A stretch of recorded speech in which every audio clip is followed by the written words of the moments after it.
Hey YouTube, Uberman here. Another unrelated Uber video. I wanted to show you guys my latest acquisition. I still have a bad right arm, so it's not easy to work on these things, but I picked this up the other day. Try to get the focus here. It's a 2000 Dodge Durango SLT, third row rear air conditioning. It's pretty loaded. I did find out today it's got a 20-inch Giovanni rims. They're not in the greatest shape. They're a little dull, probably could use some polishing. Some minor dings and dents is to be expected from an older car, but I got it for $1,000. It didn't run.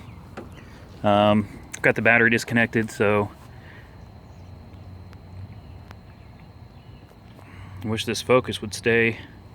Yeah, it's not the greatest looking truck, but it's really not in that bad a shape. I got a lot of cleaning to do. All the rear air and everything works. Let's see if we can get the back seat to go. There's the third row seating back there. I know you can't really see it, but it's hard to use this hand when it's numb. I ended up washing it, cleaning the tires and stuff today. And I tell you what, my right arm just doesn't work. I mean, I've lost a lot of strength in it. But anyway, this isn't about my arm. I'll do another video updating you guys on that. This is the 5.2 Magnum V8 automatic, two-wheel drive. And what I found the problem to be, I purchased it in the dark. I drove about 40 miles away, picked it up for $1,000. Started when I went there, but then it died. It wouldn't start again. Here's what I found. This is what I did today. Let me tell you something. This is not easy to do.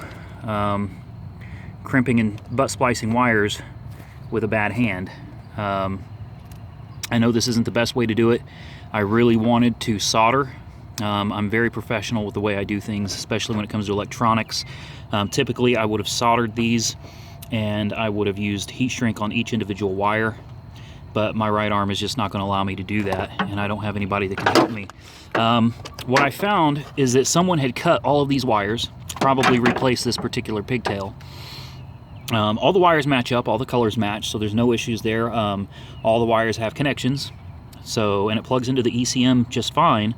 But what they had done is they just wrapped the wires together and then just wrapped a bunch of electrical tape over it, which is horrible. Now, I will, when finished, I will cover this with electrical tape, and then I will actually put more of this, good Lord, I forgot what it's called. Well, somebody can comment and remind me. You can get it from AutoZone, just about anywhere sells it. I'll make this nice and neat again. But here's the deal, guys. I redid it, plugged it in, started right up, man. Runs great. Thing really does. Runs absolutely great. But the issue was, after about 10 minutes of running, it'd die. And then, if you jiggle where the computer plugs in over here, plugs in like right here, if you jiggle on this and just get it in the right area, you can hear the relay box over here click. And you can hear fuel pressure come through the rails, and then it'll start right up again until the ECM gets hot, and then it dies again. So, I already know, like 99% certainty, that the issue is in the ECM.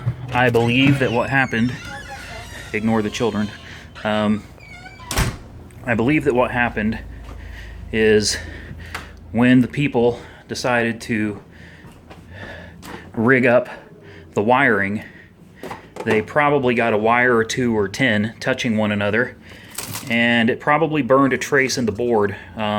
These computers, I've already taken the computer apart. This was replaced in 2012. It's a Mopar genuine part, replaced in 2012, so obviously it's had issues before.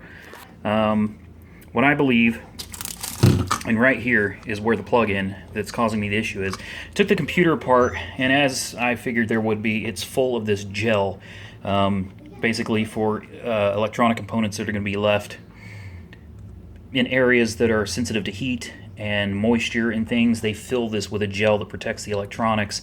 There's no way to get to it. And it's probably a multi-layer board. I mean, probably at least 3, maybe 5 layers of board, PCB. And you don't know which trace could be burned, but I'm positive we've probably got a hot or a ground issue with one of these pins that are soldered to the board. So it seems that when it's hot, it dies out. What I'm doing right now is I'm freezing the board I'll leave it in there for several hours to make sure it gets exceptionally cold. Then I'll plug it back in. I'll be willing to bet money that the truck will probably run for a good 20-30 minutes or so until that board warms up. And you know, that's pretty much going to tell me what I need to know. So what I found is a wonderful little deal here on eBay, a company called All Computer Resources Incorporated. $169. It's not bad for a remanufactured computer, and it's pre-programmed. These computers have to be programmed. That's another kind of sucky thing about them. If you order a new computer, it doesn't come ready to plug and play. You have to go to the dealer. It has to be programmed for your key and for the VIN number and a bunch of stuff. But this company right here does all of that for you. And they don't even request the old computer, or they do request the old computer back. I'm sorry, but they send you a prepaid shipping label and everything. You just put it in the box and you send it back after you get your new one. But I think this is what I'm going to go with. Once the computer is good and frozen, I'll take it out there and see how long it'll run for. And if it runs longer with the computer frozen, then I'll know that it's definitely an issue with the ECM itself. And I'll go ahead and, you know, like I said, I've got $1,000 in it right now. If I got to spend $169 on a computer, I will. I believe the truck should easily be worth, cleaned up. You know, once I get it nice and clean, I should be able to get $2,000 at least. I mean, bottom dollar $2,000, maybe somewhere between $22,000 and $25,000. But anyway, just want to let you guys know, yeah, my arm's still pretty screwed up and not really much I can do about it. I'll make a separate video on what's going on right now with the doctors and everything. But I just wanted to give you an update video of what I'm doing, you know, in my spare time to make some money while I'm not Ubering at the moment. As always, guys, thanks for watching. I really appreciate all of you. Like, comment, subscribe. Be safe out there, and Uber on.